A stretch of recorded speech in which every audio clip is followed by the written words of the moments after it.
Para sahabatku terkasih, di bulan Mei ini Gereja Katolik mencatat dua kejadian penting tentang fenomena unik yang dialami oleh dua biarawati. Yang pertama dari Keuskupan Kansas, Amerika Serikat, Suster Wilhelmina Lancaster OSB yang dikuburkan 4 tahun lalu, tubuhnya ditemukan masih sangat utuh. Berita itu tersebar dengan sangat cepat karena dia adalah pendiri dari Biara Bunda Maria dari Efesus. Suster Wilhelmina dikenang karena cintanya pada Bunda Maria. Pesan terakhir sebelum kematiannya, jangan lupa berdoa rosario. Yang kedua datang dari Keuskupan Ruteng, tepatnya di Paroki Kumba. Pada tanggal 19 Mei 2023, para suster dan keluarga itu dikejutkan dengan peristiwa unik karena setelah dikuburkan selama 19 tahun, peti dan jenazah Suster Juliana Ndama Osu atau lebih dikenal dengan Suster-Suster Ursulin ditemukan masih sangat utuh.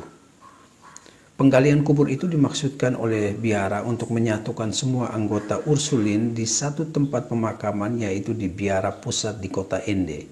Sementara Suster Juliana sudah 19 tahun yang lalu dikuburkan di tanah perkebunan milik keluarga yang berdekatan dengan tempat pemakaman umum. Namun hal yang tak terduga ditemukan saat penggalian kubur.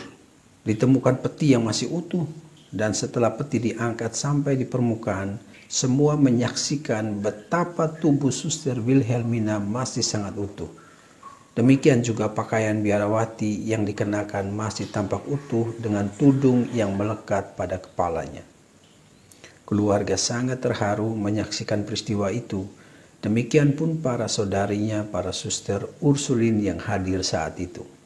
Pimpinan komunitas Ursulin Ruteng, Suster Marita Din Osu, memberi kesaksian bahwa di hari terakhir sebelum kematian dia tekun berdoa rosario. Suster Julia adalah seorang pendidik juga relawan kemanusiaan. Pernah menjadi kepala sekolah di sejumlah sekolah milik suster-suster Ursulin di berbagai kota di Indonesia. Salah satu muridnya di kota Ende memberi komentar bahwa beliau adalah suster kepala sekolahku yang sangat baik, murah senyum, dan sabar.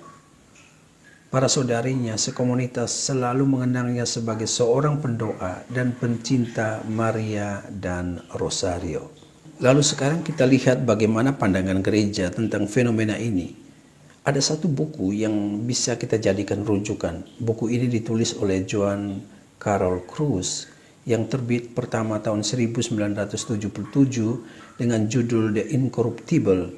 Joan Carlos menulis berdasarkan fakta dan data hasil penelitian, lalu menyimpulkan bahwa tak hancurnya tubuh orang yang digelar kudus oleh gereja karena setelah diteliti, fenomena ini tidak berhubungan dengan mumifikasi yang direkayasa secara artifisial. Menurutnya, tidak membusuknya jasad orang kudus itu merupakan fenomena yang jauh lebih besar dan lebih mendalam yang tidak dapat dijelaskan oleh ilmu pengetahuan, bahkan ilmu mutakhir saat ini. Dalam bukunya itu ia menampilkan 102 santo santa yang ditemukan jasadnya tidak membusuk, dan semua itu sudah terverifikasi secara cermat dan diteliti oleh pihak Gereja Katolik dan pakar medis. Gereja Katolik dalam merefleksikan melihat bahwa fenomena ini merupakan bukti dari kebenaran ajaran dogma tentang kebangkitan badan, dan merupakan bukti bahwa orang-orang kudus itu masih menyertai kita yang terhimpun dalam tubuh mistik Kristus, dan sekaligus bukti kebenaran iman Katolik. Untuk Anda yang ingin tahu lebih jauh, dapat membaca buku ini dalam versi Indonesia dengan judul Tubuh Tak Hancur, diterjemahkan oleh Marianto Ernest dan dipublikasikan oleh Marian Center Jakarta. Terakhir para saudara, apakah kedua suster ini adalah orang kudus menurut Gereja Katolik?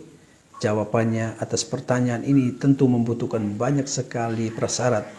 Fenomena yang dialami dua suster ini adalah salah satunya.